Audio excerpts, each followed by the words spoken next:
Hello, dear students. Welcome to MD's English Empire, an institute for learning English. Students আমরা ইতিমধ্যেই অনেকগুলো এবিটিএস series test paper solve করেছি, যেটা আমাদের মোস্ট অ্যাওয়েটেড টপিক থাকে গ্রামার অ্যান্ড ভোকাবুলারির ওপর। তো স্টুডেন্ট, আজকে আমরা যে টপিকটা নিয়ে আলোচনা করব, আমি তোমাদেরকে বলেছিলাম যে সেটা বোর্ড ওয়ার্ক করে আমরা দেখিয়ে দেবো।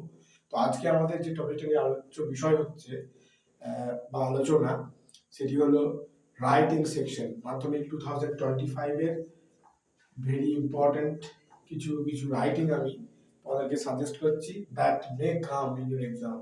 ওকে, তো আজকে যে টপিকটা নিয়ে আলোচনা করবো সেটা হচ্ছে কি প্যারাগ্রাফ রাইটিং। তোমরা দেখতে পাচ্ছ বোর্ডে লেখা আছে প্যারাগ্রাফ রাইটিং। তো যে প্রশ্নটা তোমরা অবশ্যই প্র্যাকটিস করে যেতে পারো বা খুব পড়ার চান্স থাকে, তা কোশ্চেন ইজ, সবাই লিখে নাও যে প্যারাগ্রাফ রাইটিং এর মধ্যে একটা ইম্পর্টেন্ট কোশ্চেন থাকে যে your aim in life, অথবা এই একই সেম প্যাটার্নে দিতে পারে, এম এর জায়গায় বলতে পারে goal in life. your aim in life, your goal in life, দুটো কোশ্চেনই কিন্তু 19-20, দুটো কোশ্চেনই অ্যান্সার কিন্তু এক রকমই হবে। সেন্টেন্সটা হয়তো একটু আলাদা প্যাটার্ন করে বা ওয়ার্ড চেঞ্জ করে দিয়ে দেখানো হয়েছে, কিন্তু উত্তরটা তোমাদের একই হবে। তো প্যারাগ্রাফ রাইটিং এর মধ্যে এটা একটা মোস্ট ইম্পর্টেন্ট কোশ্চেনস যে ইউর এম ইন লাইফ। ওকে, তো স্যার হাউ টু রাইটিং, এর টপিক মনে আসে যে কিভাবে লিখবো রাইটিংটা ভেরি ইজিলি। এর জন্য আমাদের চ্যানেলটা তোমরা ভিজিট করতে পারো। তো আমাদের চ্যানেলে আমরা দেখিয়েছি যে কিভাবে সেন্টেন্স লিখতে হয়। তো যারা বিগিনার্স, যারা সেন্টেন্স লিখতে খুব একটা পারো না, তাদের জন্য আমি সাজেস্ট করি কি তোমাদেরকে প্রথমে যে জিনিসটা জানতে হবে সেটা কি subject plus verb plus object. এই subject plus verb plus object, এই কনসেপ্টটা এটা ফার্স্ট ক্লিয়ার হতে হবে যে কোনটা সাবজেক্ট, কোনটা ভার্ব, কোনটা অবজেক্ট। তারপর যেটা জানতে হবে টেন্স। টেন্স ছাড়া কিন্তু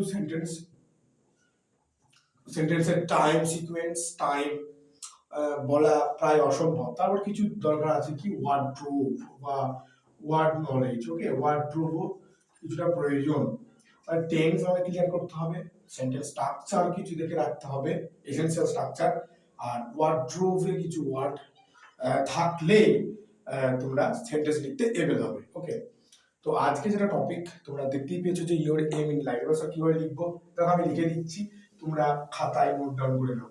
তো লিখো, খুব ইজিলি এবং লুসিড মোশনে আমি লিখে দেওয়ার চেষ্টা করছি, তোমরা নোট ডাউন করতে থাকো। তো লিখো, যার যা উইশ সেটা লিখবে। যে প্রথম সেন্টেন্সটা লিখো যে আই উইশ, নিজে থেকে লেখার চেষ্টা করলে এগুলো ভালো হয়। তো আই উইশ টু, দেখো সেন্টেন্স গুলো স্ট্রাকচার দেখো, আই উইশ টু বি, দি ডট ডট ডট ডট দিয়ে দাও। ওকে, ডট ডট দিয়ে দিলাম, ড্যাশ,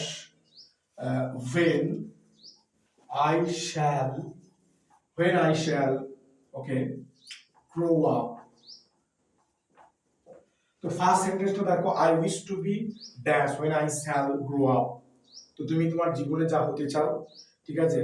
তো আই উইশ টু বি, এই যে ফিক্সড ফ্রেজটা আছে, এই ফিক্সড ফ্রেজ প্লাস প্লাস আর কি তোমার যে যা হওয়ার তোমার ইচ্ছা সেই টপিকটা তুমি লিখে দিলে, তারপর এই যে একটা হোয়েন টাইম সিকোয়েন্স দিলে, তারপর আই শ্যাল গ্রো আপ, যখন সে গ্রো আপ হবে তখন এই টপিকটা নিয়ে আলোচনা করবে।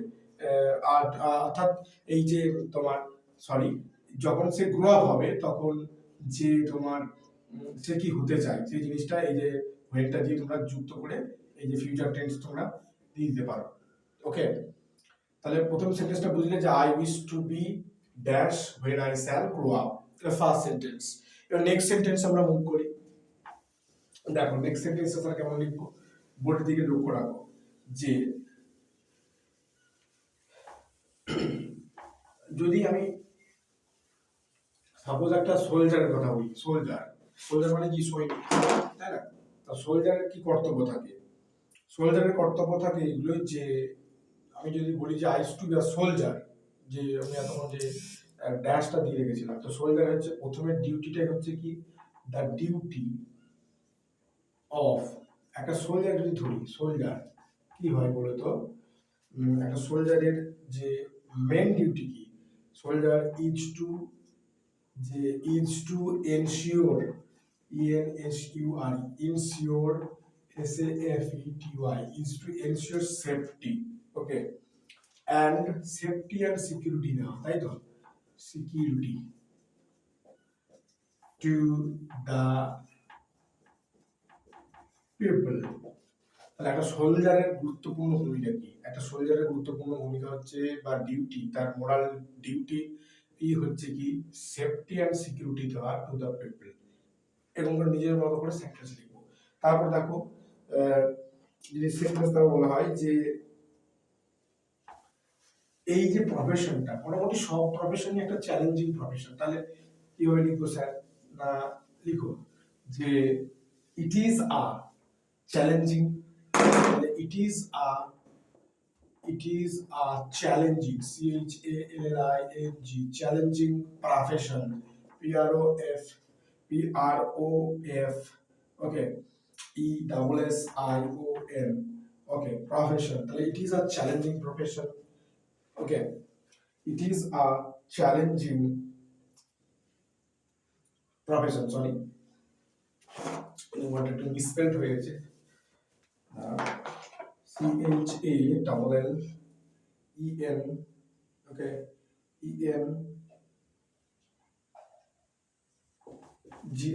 ENGING, challenging profession, okay, it is a challenging profession, যে প্রফেশন হোক না কেন এই একটা জিনিস তোমরা লিখে দেবে সাথে যে it is a challenging profession হলো।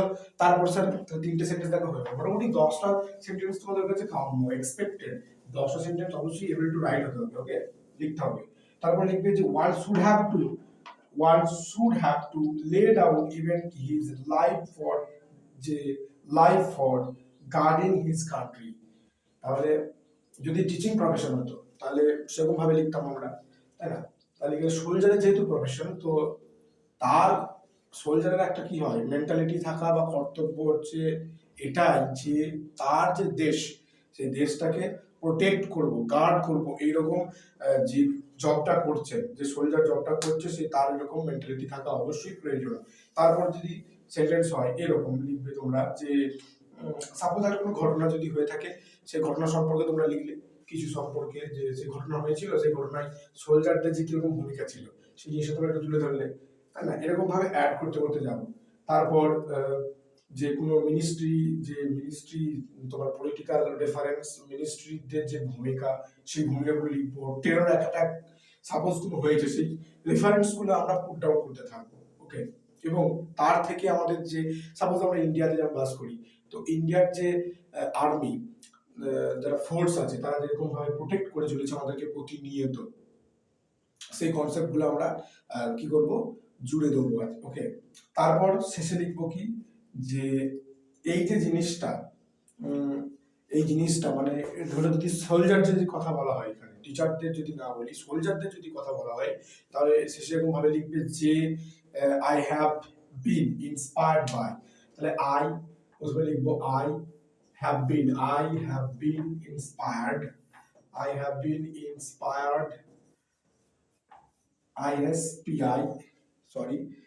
been inspired by the courage and the sacrifice of those soldiers। I have been inspired by the courage, voice change কাজে আসছে, courage and sacrifice, I have been inspired by the courage and sacrifice of these soldiers।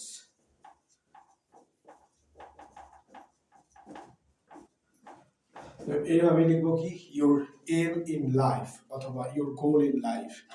তো যার যেটা M সেটা এখানে put down করে দিলি, এখানে যে টপিক, রাইটিং টপিক বা রাইটিং ইজি হয়ে যাবে, বেশ, ঠিক আছে।